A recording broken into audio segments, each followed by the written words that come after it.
Hello and welcome to Speak PR. This is the podcast for business owners who know they've got value locked up in their company, but they just need to find ways to communicate it better.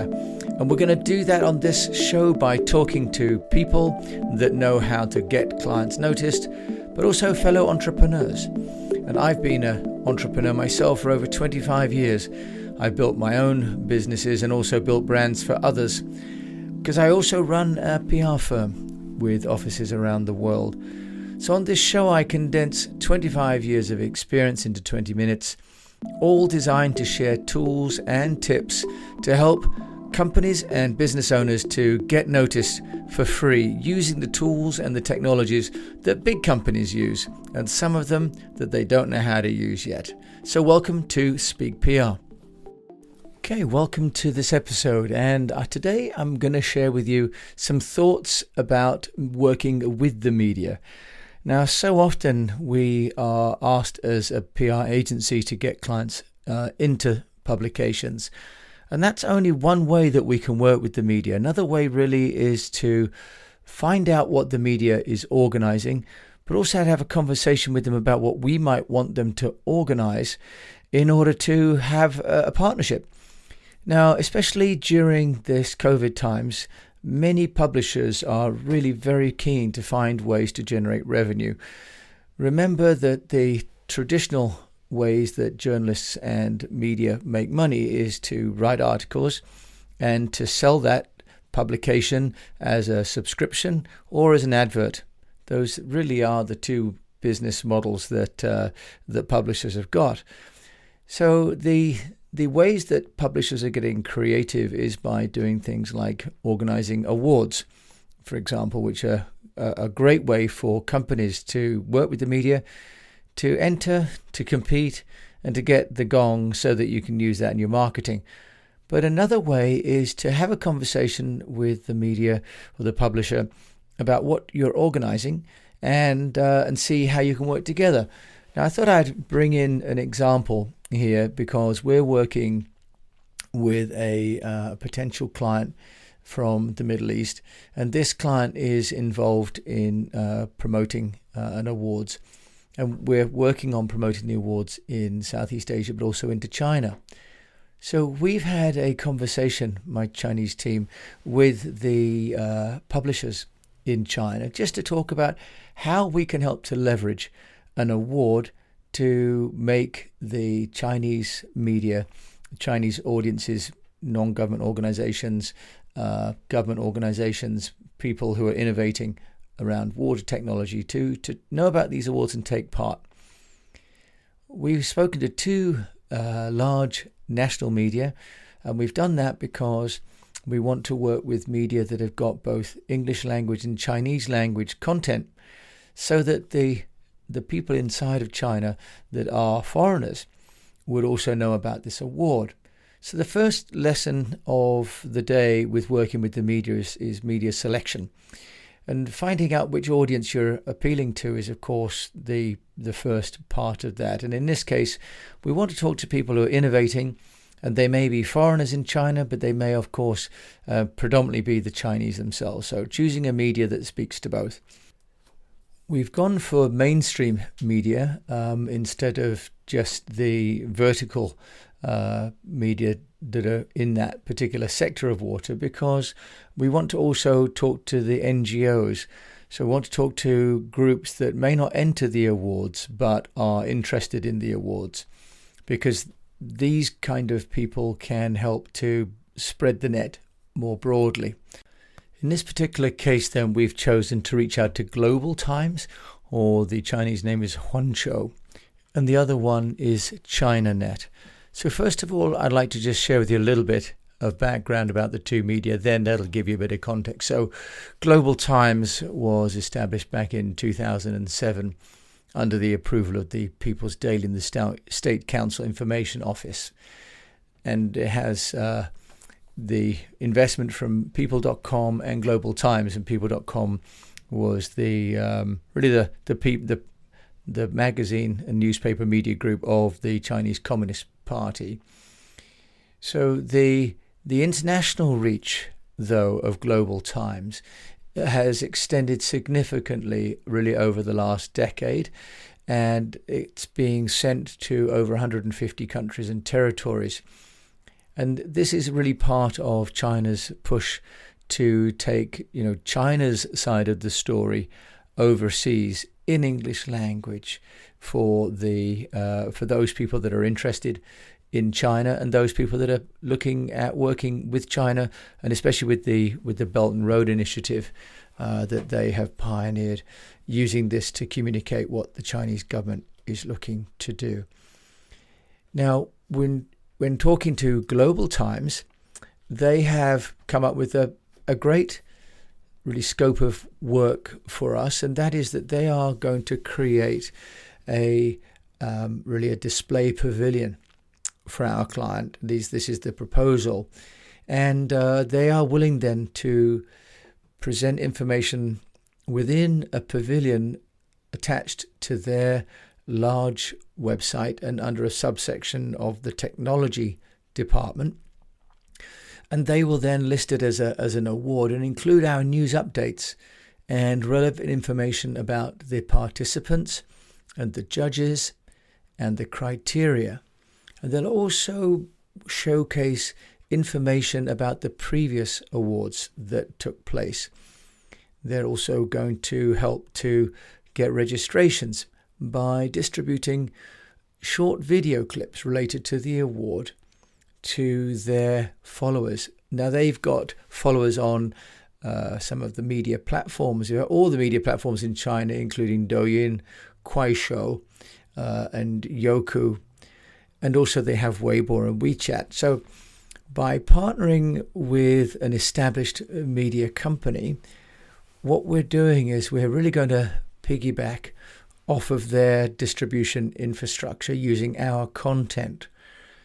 So they're also willing then to work with us on the information as we get closer to the awards on who's entered, and sharing information of the awards evening itself and the winners, and doing interviews with the winners.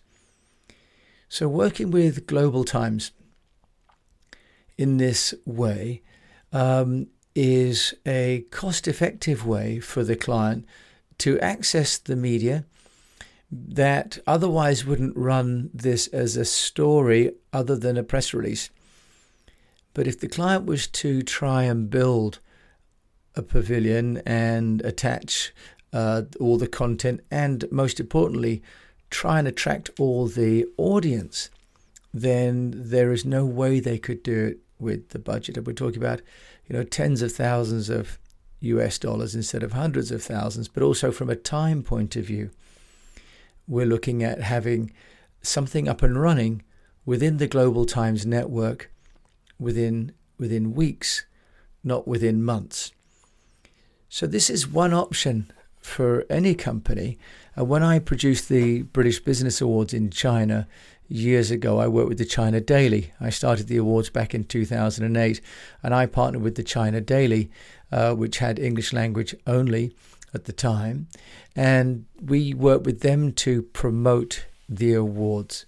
And it's a great way then of establishing credibility, because what we really want to do is to obtain the credibility that comes with media coverage and media exposure, but without actually having enough content to get the media to cover it consistently over time.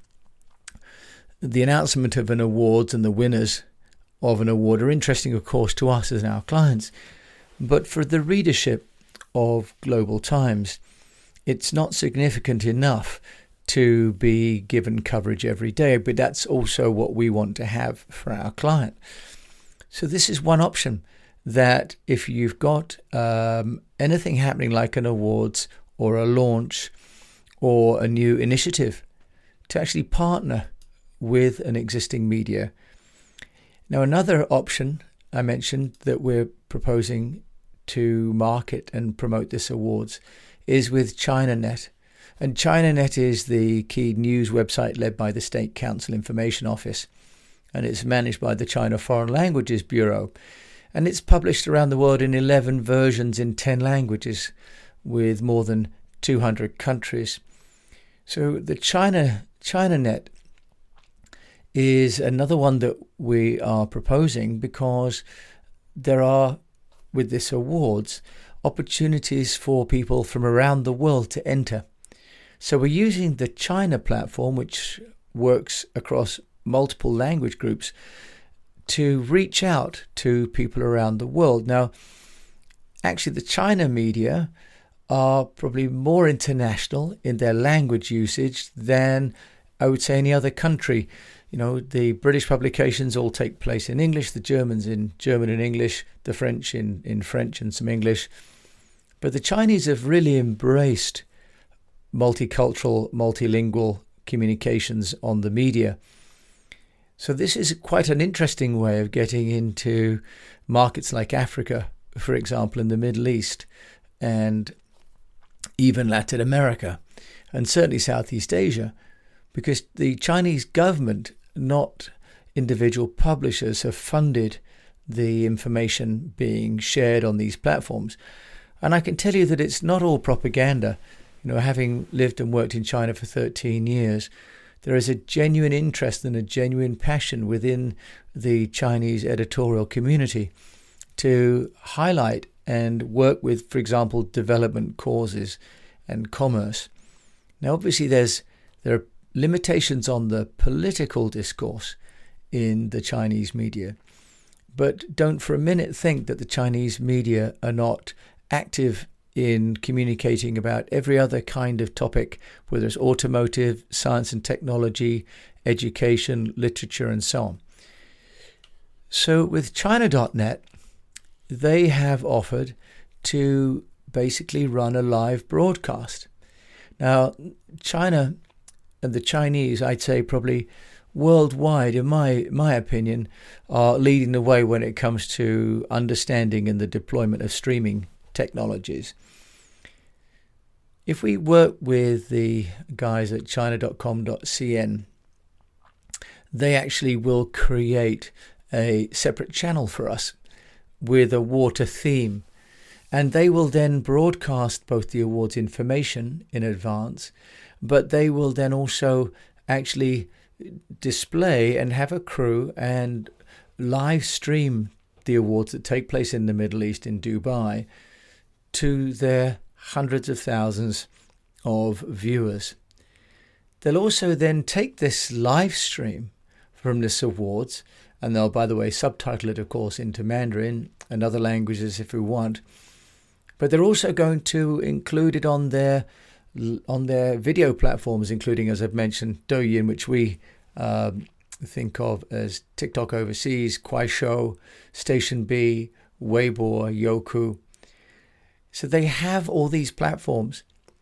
They aggregate the content onto one of them, and they will help to disseminate. Now, this is a more expensive option. We're talking about over $100,000 to live broadcast. But what the client is getting, of course, really is not only the broadcast distribution, but the audience. Now, if you were to go to, if you go to CNN or CNBC, or people like the BBC really wouldn't even engage in this, we would really have a problem, I think, with getting the international TV companies to embrace this. Now, some of them would if the budget is big enough. And I know that, for example, CNBC has partnered over the years, as has CNN, with conferences. And they will be the official host and official broadcaster of conferences. And then they get exclusive rights to the content. But what we're looking at now is really diversity of the content distribution across multiple geographies and multiple languages, because this award is a global award. It's not just for one language, one community. And so, as I say, the Chinese media are representing, perhaps ironically, an interesting gateway into the worldwide audience without having to work, for example, with different media outlets in Africa, the Middle East, and ASEAN or Latin America. So I raise this because credibility comes from media partnerships, and it comes because the media are considered to be gatekeepers of the content and the quality of the content. We'd like to have our companies showcased. We'd like to have our awards. We'd like to have our new products demonstrated on these channels. But of course, they have to be very careful not to be conceived as masquerading advertising in the form of editorial. So how they get around that and how we can get around that is by partnerships. By partnering with a media outlet. In this case, we're suggesting to in China. But I've worked with media partnerships in Singapore, and we can do that also in any country, in France or the UK. The key driver now is that in COVID times, publishers need revenue. Traditional advertising revenue was already evaporating because of the decline of print. And the old days of $6,000 to $7,000 worth of advertising per page, when we would buy space for a trade press, are gone. So now the media are selling subscriptions to newsletters, for example, at maybe even only $50, $60 a month. And the banner ads on their websites no longer command the kind of fees that they did when they were a full page advert or double page spread before a trade show, for example. So the media now are having to become much more entrepreneurial. They're using conferences, or at least they were, but of course now COVID times means that even that has taken a source of revenue away. So the media bring an amazing amount of authority to any topic, but also, of course, they have this amazing distribution. If you're looking at what you can do with your company and how to promote something that you're launching, it's in a venue or a product, introducing a new market, perhaps you could think about which media would actually address the audiences that you want to talk to and talk to them about what they could do. I think you'll find, as we are, even the media in China are looking at ways to make money by partnerships. We bring the content and we bring the commerce, and what they bring is the credibility and the distribution. Now, it is possible to find media that will work without even a budget, and they're willing to do that if you can introduce to them other forms of revenue. So if you can be for example, the content partner, and introduce your partners and your vendors who would then fund the event or the publication or the trial or the live stream, then that's another way actually to start to work together. So I want to raise today this idea of partnerships with publishers. It's something I'm actively working on right now for a client. And if you need any help, you're always welcome to email me, jim@eastwestpr.com, or find me on LinkedIn as Jim James, East West Public Relations. Think about what the media could deliver to you in terms of credibility and reach, and what you can deliver to them in terms of revenue and content, and structure a deal just as you would with any partnership, because the media right now need us just as much as we need them.